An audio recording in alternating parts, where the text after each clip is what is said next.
Here we are at the Inosanto Academy of Martial Arts. My deep gratitude and lasting loyalty to Guru Inosanto.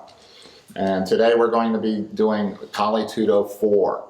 Helping out today going to be Anton Haley, Guru Splinter Dog, and Mark Houston, Guru Beowulf.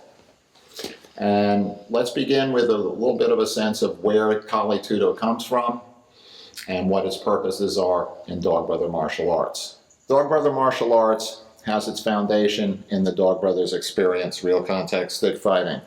The name the Dog Brothers, if you scan in here, you can see that this is Conan the Barbarian calling his group into battle. And he said, "Come on, you Dog Brothers." And so Eric Arlen and I,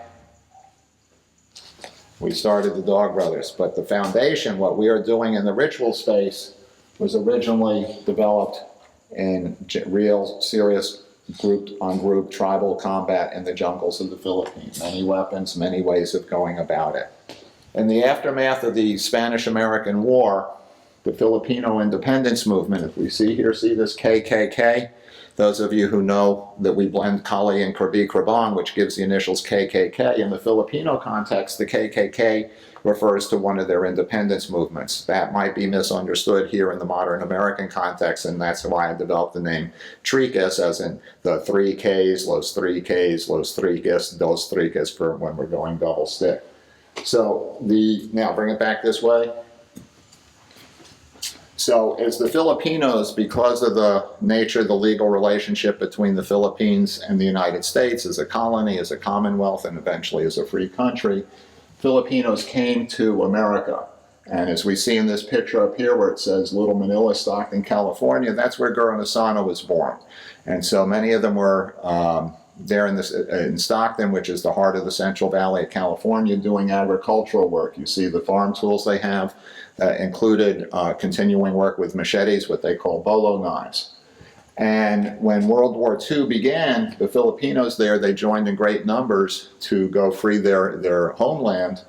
And there were two units formed, the 1st and the 2nd Filipino Infantry. And as you see here, there they are. There's the bolo. And normally the Army says there's the right way, the wrong way, and the Army way. We're doing it the Army way. But they saw just how good the Filipinos were with their tools, and they allowed them to develop special gear. This here, Vincent Evangelista, is Guru Inosanto's uncle, and he was the combatives instructor for these units, which formed here in America. And here they are training to get ready to go into battle.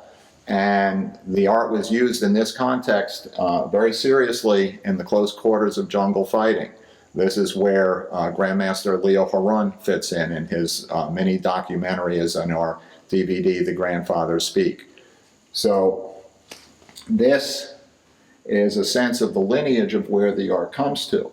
Now, one of the interesting things that goes on is how do you keep a war art alive during times of peace? And this is where the ritual fighting comes in play. This is where, for example, the Dog Brothers experience contributes. As we've discussed many times, there's many reasons for aggression, and each one has its own dynamics, its own pattern. The patterns that are associated with territorial aggression are different than those of hierarchical aggression or reproductive aggression, two males for the female, female in defense of the young, or in the case of humans, we have predatory, criminal predatory behavior. Give me your wallet, that is the metaphor for food. It's a hunting behavior. Normally, however, in this area of science, aggression is defined as within members of the same species. A lion does not hunt a lion for food, but humans will hunt other humans for food, with the wallet, the money, the property being the metaphor for the food. And one of the challenges of an art is keeping itself alive in times of peace, of a war art. Is keeping itself alive in times of peace, and this is where ritual combat sport comes into play. Before the influence of the Filipino martial arts, and we saw in the late 1800s, early 1900s, there was one of the ways that this was done was with bare knuckle fighting. If we look in these pictures and we see the postures of these, John L. Sullivan, Jack Dempsey, Bob Fitzsimmons, many famous fighters here, Jack Johnson. We see that their postures and their ways of fighting were very different. And there's different theories as to why this is. For example, in the modern structure, here we have a classic form, chin down, hands up, and I would also be in a similar posture. And when my hands are wrapped and they have gloves on them, I can safely punch. Now, even this way, I might break my hand, but this is roughly the game here like this. But if I'm bare knuckle, I am almost certain to break my hand during the course of a serious fight if I'm taking that kind of a chance punching it ahead. And so one theory is that they were punching like this kind of stuff, because it matched up the structure of the hand better to the human skull that they were trying to hit. Another theory is that, here, take that posture again, when they started meeting the Filipinos, and we'll get to that in a minute, the Filipinos, this structure made no sense, because if you had knives, you would be slicing yourself up. For them, it was natural to have slicing motions like this. And so that's where they were palms down. And in the aftermath of the U.S. crushing the U.S. crushing the Filipino independence movement, we introduced boxing as a way of settling disputes that was less destructive than knife fights, which was kind of the way things got settled in those days. And the Filipinos were doing very well using the same structures that they were used to with their knife fighting. They just kept doing that here, and then they had other things that they would do. So as we start looking over here, these are some pictures, some of the famous Filipino fighters. There's some other fighters here as well. But this is Flash Elorde, who was very famous for introducing the bolo punch. There was Severino Garcia. That picture right up there, that's Pancho Villa, not the Mexican revolutionary. And here's another picture. Let's get a good shot of this one here. This picture is of great influence on me. If you look at what he's doing, this elbow has come down so we can see his face for the publicity shot. But as we're going to see, when this elbow comes up, and where the nose is now in the crux of the elbow, and you see the position of this here, this is going to be the structure that we're covering today that we call the Dracula fang. And so I want to make clear that there's lineage to what we're doing here. And my development of Kali Tudo came out of some conversations, internet debates, and so forth, where there was an assertion that the promise of the Filipino arts, that the movements of the empty hand are just like the movements of the weapons, and someone said, why don't we see it in the cage? And someone else said, that's BS, we've seen that before in the conversations about the UFC, oh, well, my art's too deadly, and if you're hiding behind that, you're hiding. And as I thought about it, it seemed to me that there's two reasons that we weren't seeing Kali Salat in mixed martial arts.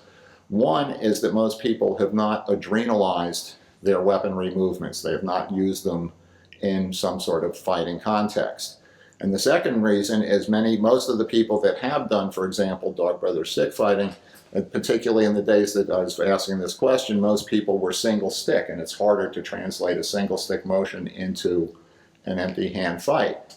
And I had been doing my best fighting as a double stick fighter, and so that for me was the foundation. My experiences hitting people with two sticks as I began the explorations. And so in Kali Tudo 1, what we did is we looked at connecting the integration of feet and the triangular footwork with basic striking. In Kali Tudo 2, we were looking at more Kali-ish hitting, but removing the element of footwork by having it be used against the guard. The man could not move away because the planet was behind him. Mother Earth was preventing him from moving away very much.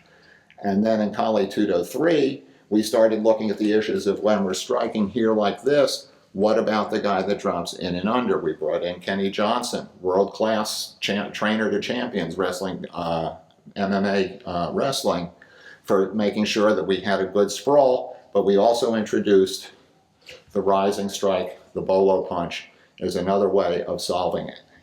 Here in Kali Tudo 4, we're now going to be focusing on the standing striking game. And this material is to be understood in two contexts. One, it should work in MMA. We're using MMA as a way to test it for our second purpose, which is to prepare us for the third area of dog brother martial arts, which is die less often, the interface of gun, knife, and empty hand. The mission statement of dog brother martial arts is to walk as a warrior for all your days. In the modern context, that means the interface of gun, knife, and empty hand. In real world context, here, let me borrow you, come around this way. If we're here like this, and I do this, he doesn't know whether there's a knife in it, or a beer bottle, or it's an empty-handed strike. He does not have time to download the appropriate operating system. If he has one for empty hand and one for weaponry, he doesn't have time to diagnose what I do or don't have in my hand and then download a distinct operating system to respond. And so, thank you. So our idea is that we simply have one operating system, one idiom of movement, whether it's weapons, empty hand, or we're not sure, or it's a mix of the two, the die less often. We're using the empty hand, a laboratory of mixed martial arts, to adrenalize it, because you will do in the empty hand, you will do in the adrenal state what you have tested in the adrenal state. If you have only tested combat sport movements adrenally, and you find yourself in a die less often situation, your body, your reptilian brain, is probably going to default you to those combat sport responses. And there are going to be times that that could be a fundamental error.